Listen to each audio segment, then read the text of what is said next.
Hi, my name is Sam Johnson and I am a voice teacher. Today I will be doing a real-time analysis of Phoebe Bridgers performing Lost Boys. I've never seen this before. You're gonna see a look into what I think about when I watch a singer in voice teacher mode for the first time, which means that I'm looking for things that they're doing really well so I can teach them to other people, and I'm looking for things that they might not be doing as efficiently so that if I was working with them, I could give them different options to try out and then hopefully make it feel even better for them.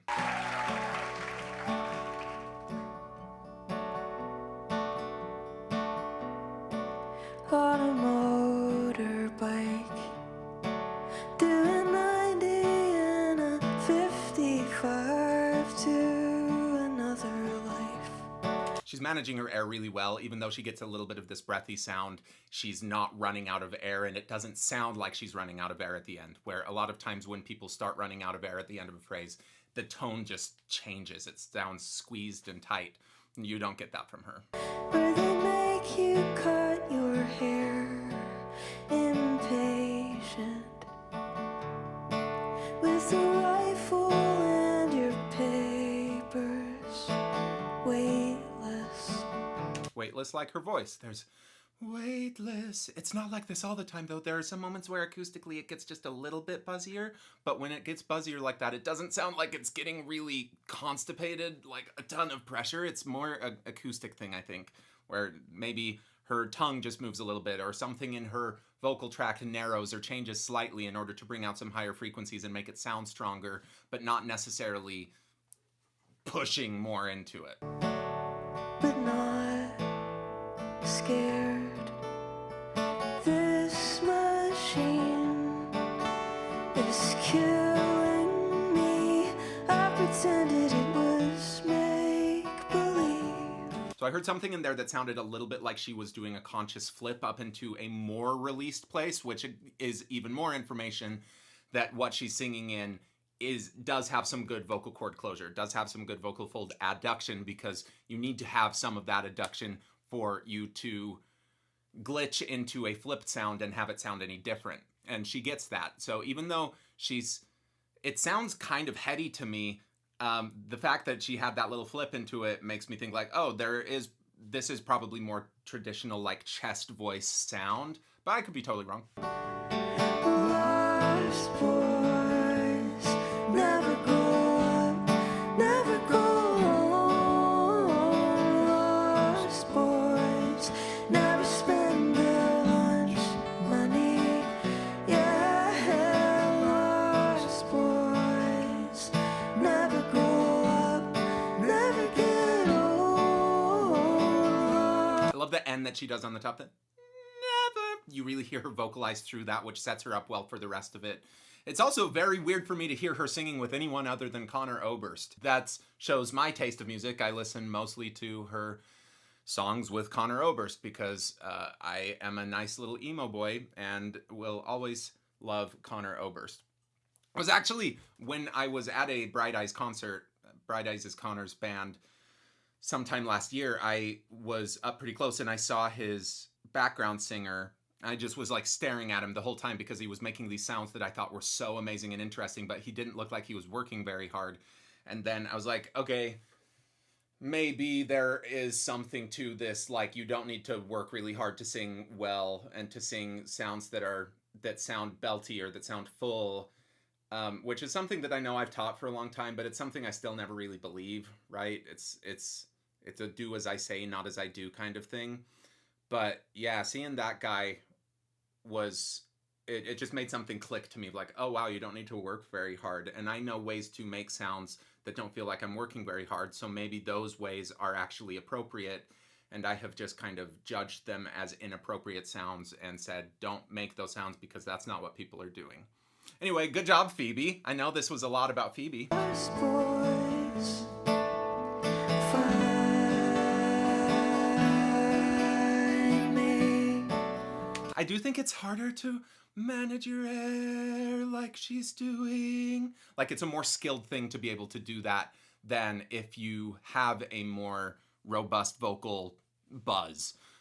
find me is going to be a lot easier to do that breath control because you get a lot more resistance to your air at your vocal cords, where if she's not getting quite as much of that resistance, she has to manage it entirely with her torso, with the muscles underneath her vocal cords to control how much pressure there is under there and how much air is being released over time, and making sure it's a consistent amount of air released through the phrase. That one time in East Berlin, when you threw a tantrum with a 57 and broke a rib. You told me you wish you were dead, but I don't believe that. I still wonder how you're sleeping. I don't feel bad, but I'm sorry. Her acting is really subtle. It's very much acting for camera rather than for stage, but it's so effective. I'm curious what you think she's doing that makes her story come across so well, because there's a lot of times where people are thinking about words, thinking about the story, and it just doesn't come across as much like this. And then I'm like, you look bored or whatever, but she doesn't look bored. She looks very into it and communicative, but also not really performative.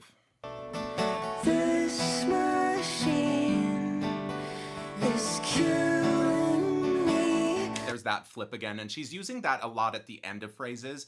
Killing. Doing that on a controlled way where she's going back and forth between more vocal cord resistance and less.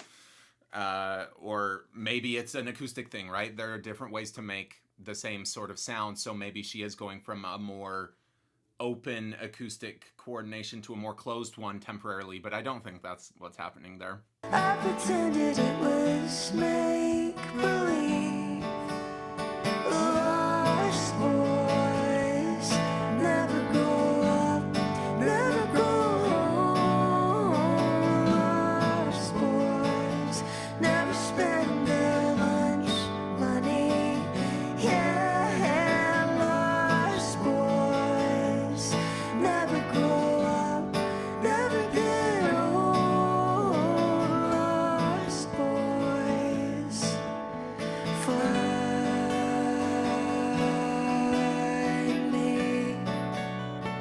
They're so good together. She's really great at, I mean, she's obviously choosing musicians who are exceptional listeners and able to make themselves kind of blend to her, but even though she's the focus of this, I'm sure that there is some unconscious hearing of the person she's singing with and making adjustments so that they sound like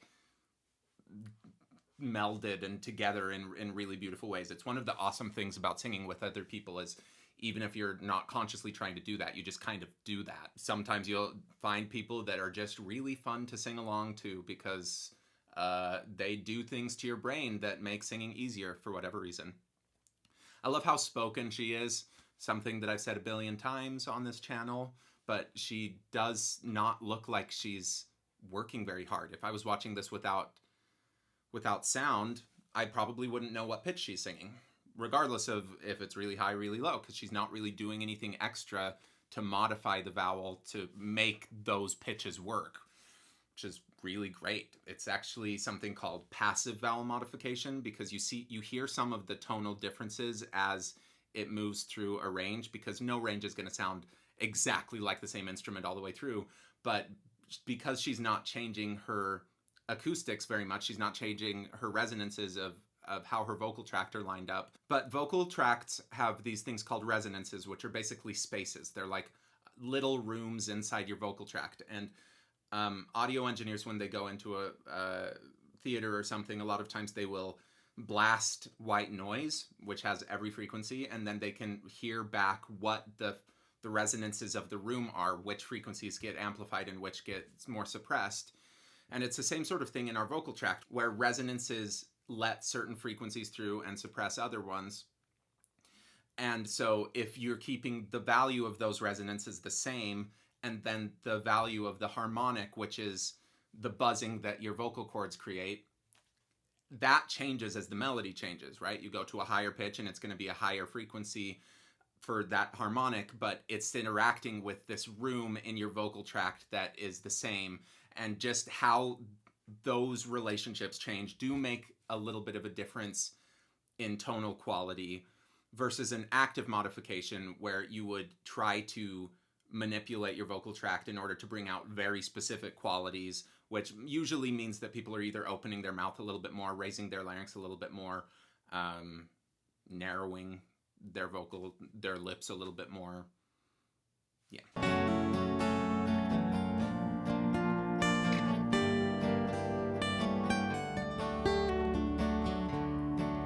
In a twin bed where all will be forgiven in an instant.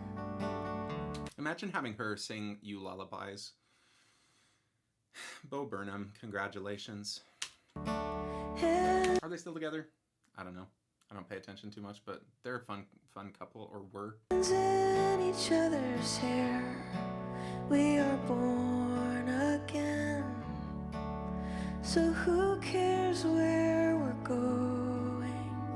Love the Who. It doesn't go to this who cares, who cares, who cares, who cares. The who. If you try to pronounce it the same way as it moves through your range, it's going to have slightly different colors. But anyway, it sounds more spoken rather than like she's trying to make it sound like an ooh. In the morning, you are not there. 1, 2, 3.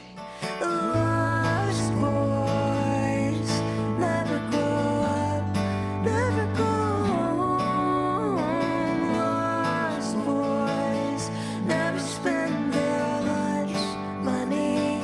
Yeah, lost boys. As she's getting into this more climactic part of the song, she's doing even more of those little flips in the middle of the phrase, at the end of the phrase, at the beginning, just all the way through. It's a cool thing that the more of them you hear, I associate with like it being a more intense emotional experience and a little bit louder than what she's done with other parts. Never give up, never get old.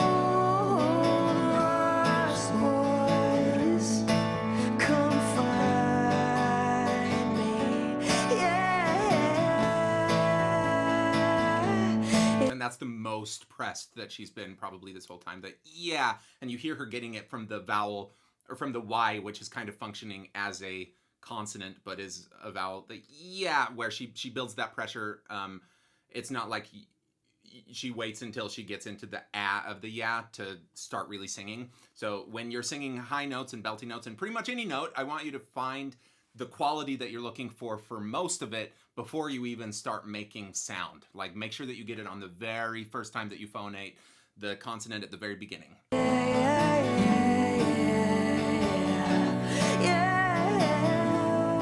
And then there's a little bit of that vocal cry, this which is something that's really helpful for people to get a more belty sound.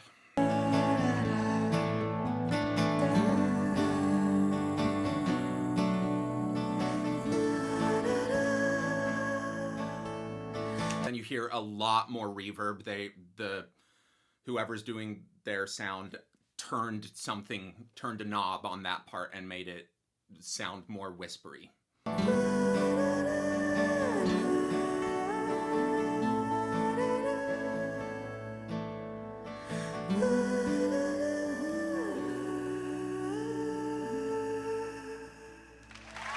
I'm sure there's a little bit of that extra breath that's coming through, but I do think most of that is stuff that's happening between the microphone and the speaker, where they're just processing it in a way that makes things sound more reverberant.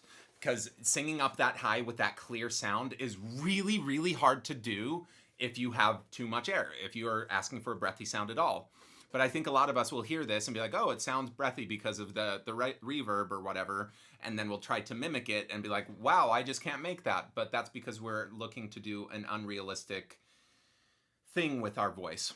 And some people are able to make really breathy sounds when they go that high, but it's not a very common thing. And she doesn't have the kind of shake that happens a lot of times when people are singing high breathy notes. It sounds very stable. Thank you, Phoebe, for making music that I like to listen to. I look forward to learning more from you in the future and from having you accompany me on road trips when I am with my girlfriend, because it's just one of the sounds that we both liked at the same time. Thank you.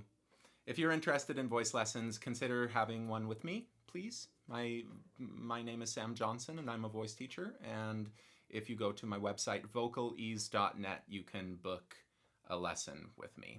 Thank you.